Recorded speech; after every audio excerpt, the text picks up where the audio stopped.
Before rail lines and forts, the northern plains were a moving world. The Lakota nation wasn't built around towns and borders. It was built around kinship, horses, and the seasonal roads of the grass sea. Bands gathered and separated like constellations, staying flexible in a land of wind and distance. Outsiders sometimes called the plains empty, but that only meant they couldn't read what was there. To the Lakota, this was homeland alive, mapped by memory, not ink. The buffalo was more than an animal, it was an entire economy. Meat fed families through winter, hides became warm shelters and clothing, bones and sinew became tools. Hunting was organized, communal, and tied to ceremony because waste meant danger for everyone. When the herds were strong, the nation felt strong. And when the herds shifted, the Lakota shifted with them, confident that the plains still provided. Horses turned distance into advantage. They let Lakota hunters follow herds, move camp quickly, and defend territory when threats appeared. Tipis were engineering as much as tradition-strong, portable, built for wind and weather. A camp could rise and vanish like a traveling city, leaving the land unscarred.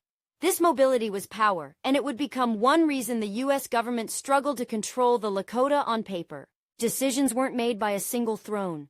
Councils balanced respected elders, capable war leaders, and spiritual figures whose authority came from trust and lived proof. Agreements had to make sense to the people who would live them, not just sound impressive in a speech. That meant unity was real, but never automatic. When a new pressure arrived, the hardest work was often inside the council circle, keeping many bands moving in the same direction. Contact with outsiders didn't begin as immediate war. Traders, interpreters, and distant posts introduced new goods and new dependencies. A metal tool could be useful, a promised ration could become leverage. Each exchange also carried assumptions. What land was, what ownership meant, who had the right to decide. The Lakota understood negotiation, but they negotiated as a nation that expected respect, not as a people preparing to be confined. The U.S. government preferred problems that could be measured and filed, so it began translating a living landscape into lines on a map. Routes, boundaries, safe passages. For officials, a signature could settle a region. For the Lakota, land was not something you sliced into rectangles and handed away forever. The clash wasn't only political, it was conceptual. Two worlds were trying to use the same words, but they meant different things. Sitting Bull grew up watching these pressures gather like weather on the horizon. He saw how friendly visits could become demands, and how demands could become soldiers. He also learned that strength wasn't only physical. People followed those who could read danger early, speak clearly, and hold the line when fear spread. In a nation facing a system that kept expanding, leadership would mean choosing when to bend, and when bending would break you. Slowly, the empty space outsiders imagined began to fill with infrastructure. Survey stakes appeared like tiny claims. Wagon ruts cut repeating scars into grass. Each new trail made the next one easier, and the flow of people turned into a current. The Lakota measured change in practical terms. Fewer quiet valleys, more strangers, more hunting disrupted. This wasn't a single invasion. It was a system learning how to move faster than any council could. The earliest warning wasn't always a battle. It was the way the herds shifted, the way gunshots echoed longer, and the way hide wagons started appearing far from any town. Commercial hunting treated buffalo as profit, not life. That difference mattered. If the herds fell, the Lakota didn't just lose food, they lost mobility, bargaining power, and the foundation of independence. A nation can survive defeat. It struggles to survive starvation. By the time the decade turned, the Lakota faced a question that kept returning in new forms. What do you do when another nation refuses to stop expanding? Some leaders tried accommodation to buy time. Others argued that each compromise only trained the government to demand more. Sitting Bull's stance hardened here. Not because he loved war, but because he recognized a pattern. The system wasn't negotiating for peace. It was negotiating for control. In 1868, the Fort Laramie Treaty tried to turn conflict into paperwork. It recognized Lakota control over a vast region and set terms meant to reduce fighting. For U.S. officials, this was solving a problem by drawing a border. For the Lakota, it was more like a promise. Respect our land and we can coexist. But a treaty is only as strong as the will to honor it. And the will would not survive the next discovery. Reservation agencies were presented as help food, supplies, protection. But they also became tools of control. Rations could be delayed, reduced, or tied to obedience. Officials talked about civilizing, which often meant breaking mobility and reshaping daily life. For families used to moving with the seasons, waiting in line for flour was a different kind of dependency. The system was learning a simple rule: hunger makes policy easier to enforce. Railroads weren't just transportation, they were strategy. Move troops, move settlers, move markets, and shrink distance until resistance is surrounded. Survey crews mapped routes. Forts protected them. Politicians funded them. Each spike hammered into the ground was a decision made far away, enforced locally. The Lakota saw rails as something worse than a trail. Trails could fade. Rails meant permanence, and permanence meant pressure that never slept. Even when a treaty existed, local politicians and businessmen kept pushing for more land. They argued the nation needed resources, farms, and towns. They framed it as progress, as destiny. The problem was that progress required someone else's homeland. This is where policy becomes machinery. Committees, orders, budgets, and then boots. By the time a Lakota leader heard a decision, it had already passed through a dozen offices and gained momentum. For the Lakota, the Black Hills were sacred, woven into origin stories and ceremony.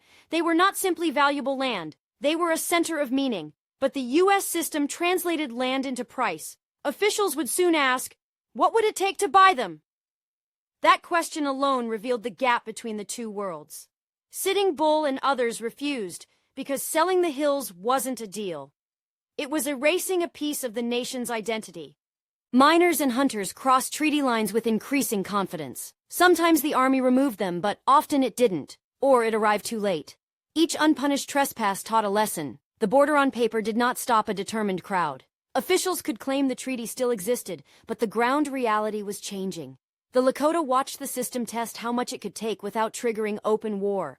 Little by little, the answer became more. Some leaders chose agency life to protect families from immediate violence. Sitting Bull chose a different path: remain independent, remain mobile, remain outside easy control. From the government's view, this was non-compliance. From his view, it was the only way to keep a nation from being slowly boxed in. The machinery of policy doesn't like exceptions. Exceptions become targets because they prove the system can be resisted. Commercial hunting exploded in scale. Hides fed eastern factories. Bones fed industry. And the shooting never seemed to stop. The buffalo herds that once darkened the horizon began to thin into scattered groups. This wasn't an accident. Many U.S. leaders openly believed fewer buffalo meant fewer hostile nations. It was policy by starvation, carried out through markets and rifles. The Lakota felt the squeeze first in their daily meals, then in their options. As pressure rose, more bands chose to gather away from agencies. These camps were not only military, they were political statements. We are still here, still moving, still ourselves. But a large camp also looked threatening to U.S. commanders who measured safety by control. The bigger the gathering, the more the system interpreted it as a problem to be solved. The stage was being set for a confrontation neither side could easily step away from. By 1875, officials began drafting ultimatums. Come in, register, submit, or be treated as enemies. This was bureaucracy weaponized. A deadline looks clean in an office. It's brutal on the plains where winter, distance, and uncertainty rule. Many bands simply couldn't comply in time, even if they wanted to. The system didn't care. The deadline created hostiles by definition, and then justified a military solution to the problem it had created. In 1874, a military expedition led by Custer entered the Black Hills. Officially, it was reconnaissance. In practice, it sent a signal. The hills were being measured, evaluated, and opened in the public imagination. Reports of gold followed quickly, and the spark turned into a rush. Once thousands of civilians moved, the government claimed it couldn't control them, then used that fact to demand the Lakota surrender the hills. The machinery never had to admit intent. It only had to keep moving. Gold fever is a kind of stampede. Wagons, tents, and makeshift towns appeared where treaty maps said they shouldn't. The army sometimes escorted people in rather than out, because protecting citizens became the new priority. Each protected camp became another argument for permanent occupation. The Lakota understood what was happening. The hills were being taken by momentum. A treaty doesn't stop a crowd when the state chooses the crowd. Officials proposed buying the Black Hills. The language sounded polite. Money, farms, security. But the underlying logic was force. If you refuse, the government will take them anyway. Sitting Bull's rejection was not stubbornness for its own sake. It was recognition of a trap. Accept the sale, and the system learns it can purchase anything sacred. Refuse, and the system labels you unreasonable. Either way, it pushes forward. That's what makes policy machinery so dangerous. It turns choice into a funnel. In Washington, debates sounded technical. Jurisdiction, appropriations, enforcement. On the plains, those debates meant patrols, arrests, and pressure on food supplies. The system allowed distance to hide responsibility. When something went wrong, each layer blamed the one below. Meanwhile, the Lakota were watching actual wagons, actual guns, and actual fences appear. A nation can negotiate with a person. Negotiating with a machine is harder because the machine doesn't feel shame. Agency agents tightened rules. Some families were told they would receive rations only if they stayed put. Others were threatened with being cut off for visiting relatives outside. The goal wasn't just feeding people, it was immobilizing them. Mobility had been Lakota strength, and the system learned to attack it. Every rule made daily life smaller. Over time, smallness becomes surrender. Once the government labeled a band hostile, it didn't have to argue anymore. The label simplified complex realities into one word that justified force. It also encouraged commanders to treat negotiation as weakness. This is how bureaucracies fight. Redefine your opponent so their reasons no longer matter. Sitting Bull's independent camp became a symbol in official reports, proof that the system still had an unsolved problem. And unsolved problems attract budgets and battalions. Sitting Bull's influence grew because he represented something the system couldn't easily purchase: legitimacy rooted in community and belief. He spoke about the hills as sacred, about mobility as identity, and about treaties as promises that must mean something. This wasn't only religion, it was nationhood expressed through a worldview the government refused to understand. When the state cannot translate your values, it often tries to erase them. That made his role more dangerous and more essential. As patrols increased, many chose to join larger camps for mutual defense. The gathering was practical. Share food, share scouts, share decisions. But it also made the camp visible, and visibility invites attack when the system wants closure. Leaders like Crazy Horse brought tactical skill. Sitting Bull brought unity and purpose. Together they helped hold an alliance that might otherwise crack under stress. The system saw a concentration of people. The Lakota saw a nation trying to stay whole. Deadlines announced in offices ignored the plains calendar. Winter travel was slow and dangerous. Herds moved, storms erased trails. Yet the ultimatum remained: come in by a date or be attacked. This is how policy machinery creates inevitability. If you comply, you submit. If you can't comply, you become evidence that force is necessary. Either way, the machine moves to the next step. The Lakota were being pushed into a corner made of weather and paperwork. By early 1876, the government committed to a large campaign to force non-treaty bands onto reservations. Multiple columns would sweep the plains, searching for a camp that refused to be found. For commanders, this was restoring order. For the Lakota, it was the final proof that the treaty era was over.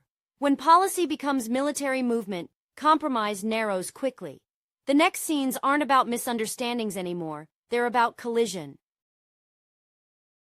The 1876 campaign advanced like a net. Separate columns moved through different routes, hoping to trap a mobile camp between them. The plan depended on coordination, speed, and accurate scouting, things that are hard in open country. The government imagined the plains as a grid. The Lakota lived it as a living map of water, grass, and shelter. The mismatch mattered, because a net with gaps isn't a net at all. Finding a large camp in the plains sounds simple until you try it. Smoke can vanish. Herds can mislead. A day's travel can hide a village beyond a ridge. Scouts became crucial, and their reports shaped decisions that could not be undone once the fight began. Commanders feared the camp would escape. That fear encouraged haste, and haste encouraged mistakes. Policy doesn't like uncertainty.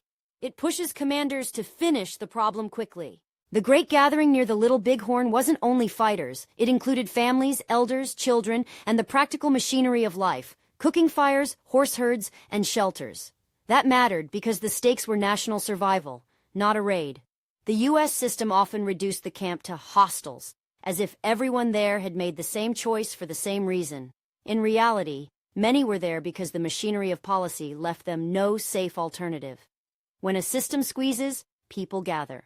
Sitting Bull prepared the camp spiritually as the pressure closed. The Sundance was not a performance. It was a communal act that turned fear into resolve. In a world where policy treated people like numbers, ceremony insisted that meaning still mattered. Stories later said Sitting Bull saw soldiers falling into the camp like grasshoppers.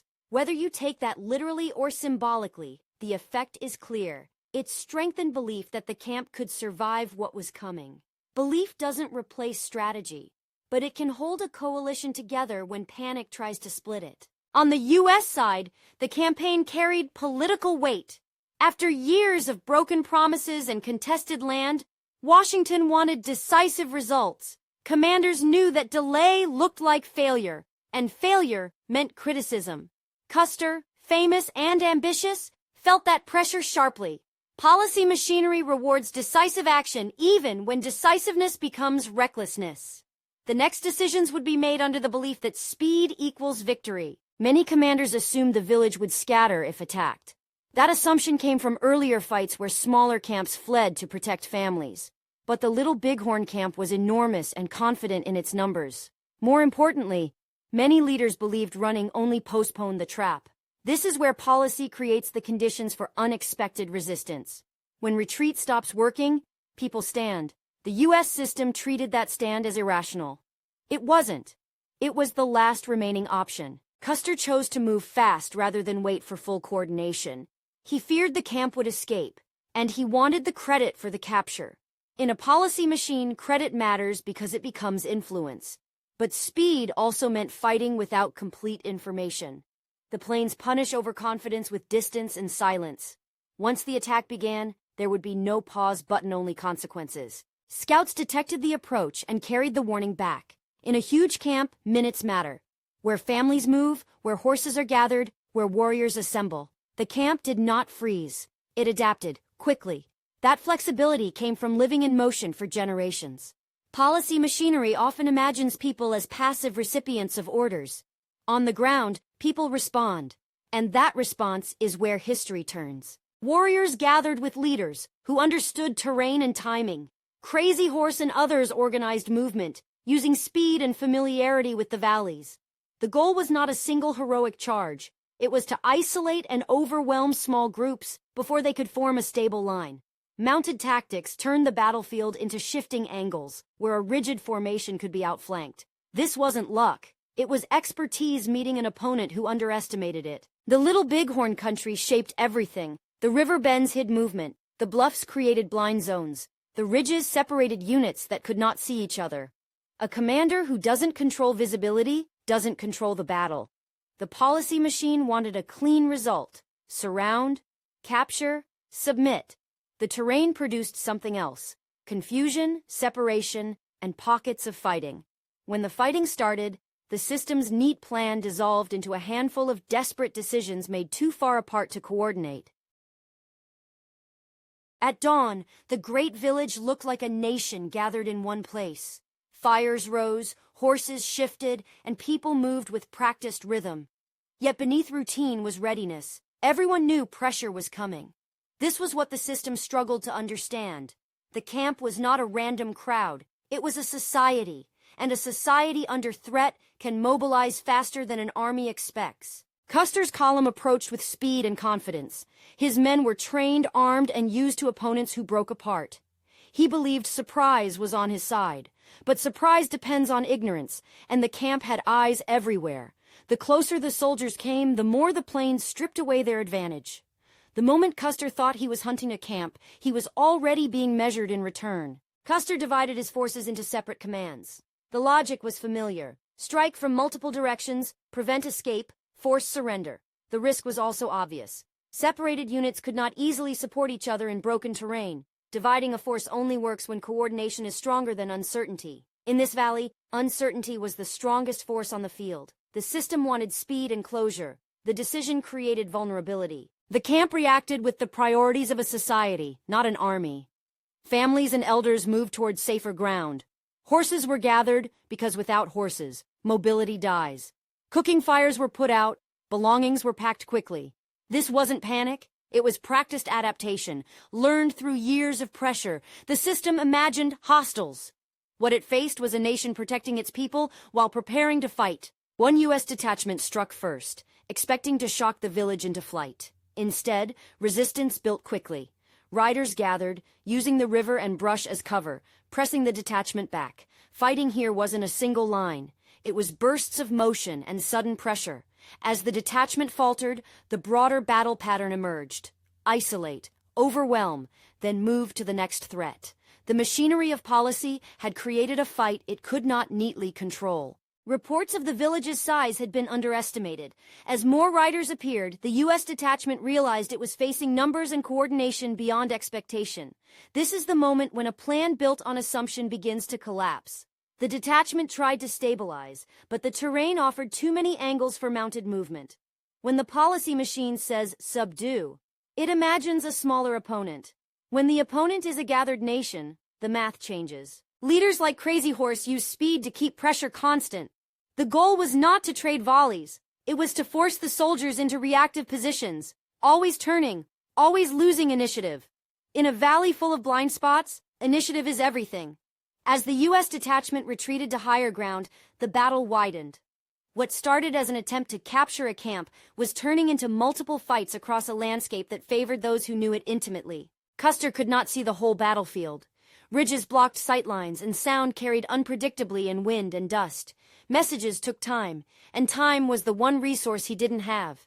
As the other detachments fought and repositioned, Custer's own command moved into a more isolated route. The system that had demanded quick results now produced a commander moving faster than his information. In warfare, that's how disasters are manufactured. As Custer's command advanced, more riders shifted toward his position. The battlefield logic was simple. Eliminate the most dangerous threat before it links up with support. Custer expected to find an escaping village. Instead, he found a moving ring of resistance. The tighter he pressed, the more isolated he became. This is where the story becomes larger than personalities. A policy machine created the confrontation, and terrain plus numbers determined the outcome. For families in the camp, the fight was a wall of sound and dust at the edge of life. For warriors, it was a fast-moving struggle across ridges. For the U.S. soldiers, it was disorientation. Enemies appearing from angles that didn't match textbook formations. All three experiences happened at once. That's the truth of this moment. History is not one camera angle. It's many lives colliding under the weight of policy decisions made years earlier. Parts of the regiment managed to take defensive positions on high ground, digging in with what time they had. From there, they could see movement in the valley, but not control it. The defense became a grim test of endurance. Hold, conserve, wait for relief. Meanwhile, other fighting raged beyond their view. The policy machine would later summarize this as a battle. On the ground, it felt like multiple storms at once. Custer's command became separated from support at the worst possible moment. Once cut off, he couldn't borrow time from another unit's stability. The terrain amplified the separation. Ridges hid movement, and coulees funneled the fight into narrow lines. The camp's riders moved faster than any messenger. This is what happens when a system pushes for decisive results.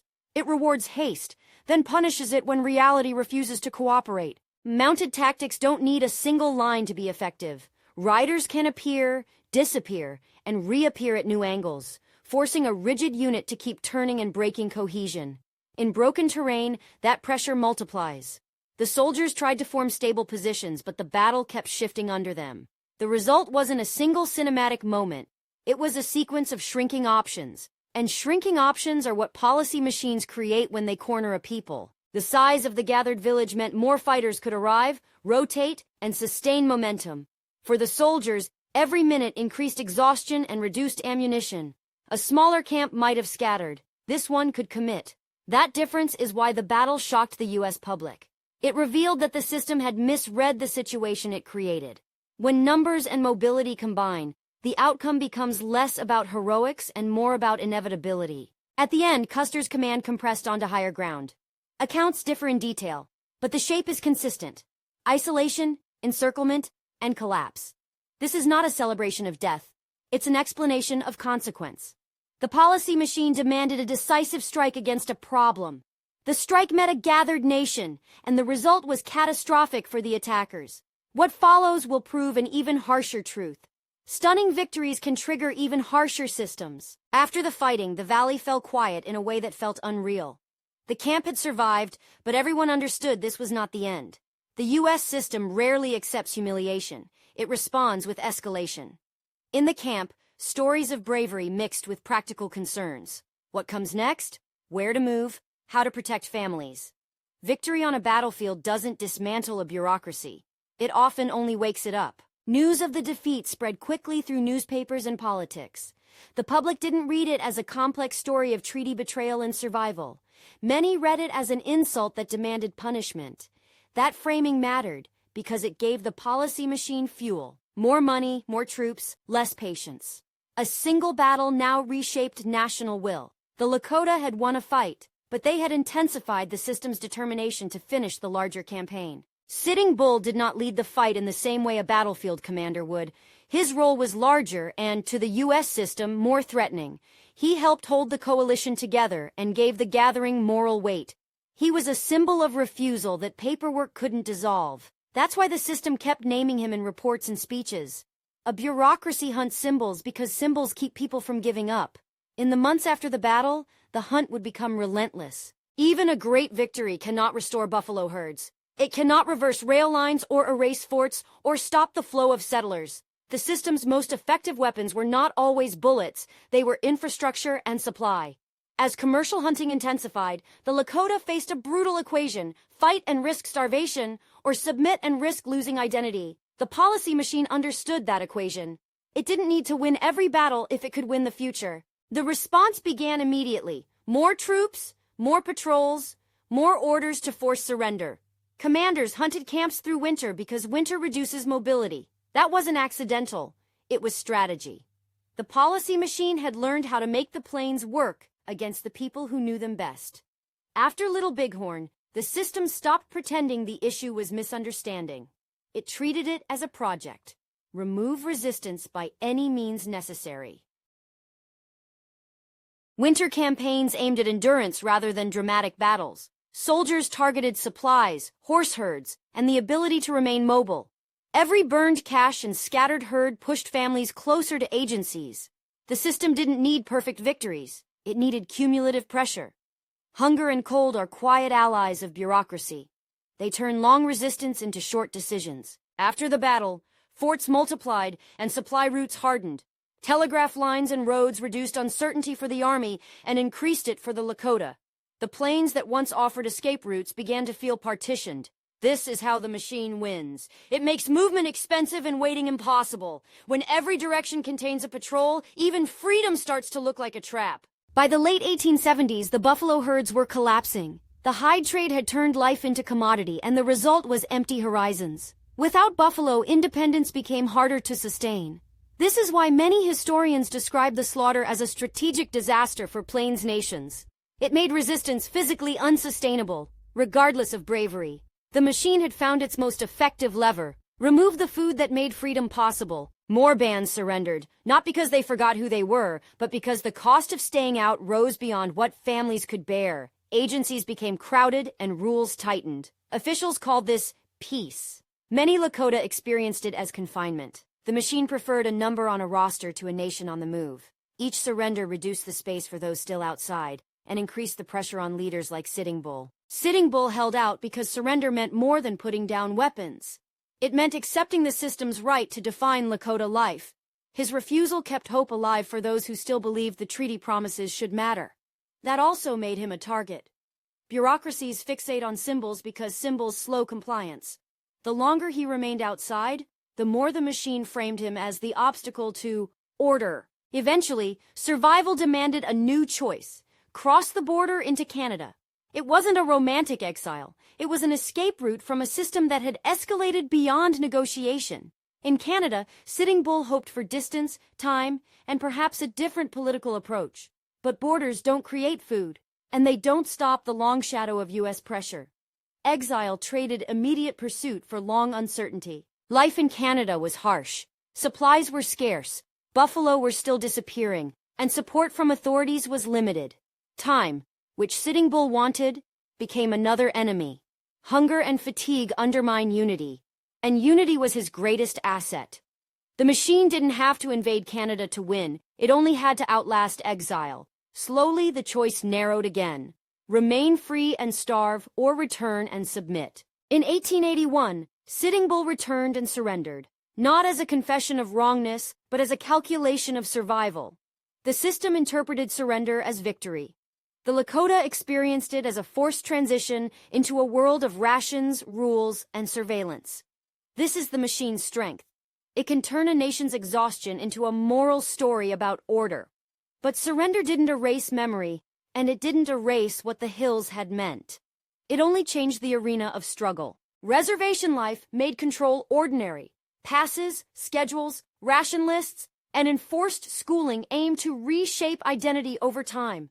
The policy machine didn't always need dramatic violence. It could work through routine. When daily life is governed by someone else's ledger, resistance becomes harder to organize. Yet even inside that routine, Lakota families held onto language, stories, and ceremony in quieter forms. The machine could restrict movement, but it struggled to fully erase meaning. In the mid-1880s, Sitting Bull joined Buffalo Bill's Wild West show for a time. To audiences, it looked like entertainment. To Sitting Bull, it was complicated, a chance to earn money, observe the wider world, and perhaps turn attention into leverage. The show also turned Lakota identity into spectacle for people who barely understood the history behind it. This is another form of machinery. Culture as commodity. Even after defeat, the system found ways to package the story for its own comfort. Fame did not equal freedom. Newspapers and promoters spread simplified myths, either noble curiosity or dangerous menace, depending on what sold. Authorities watched Sitting Bull closely, worried that his presence alone could inspire renewed resistance. The machine fears symbolic power more than it admits. In a controlled world, even a respected elder can be treated like a threat. The result was a life lived under attention, where every action could be reinterpreted as provocation. Back at Standing Rock, Sitting Bull returned to daily life among his people. He remained respected, but the environment around him had changed. More surveillance, stricter rules, and increasing desperation across reservations. The machine wanted quiet compliance. Sitting Bull's very presence reminded people that another life had existed. That made him both a comfort and a concern for his community and for the authorities. History wasn't over. It had simply shifted into a smaller space. By 1890, the ghost dance movement spread across many native nations, promising renewal and relief from crushing conditions.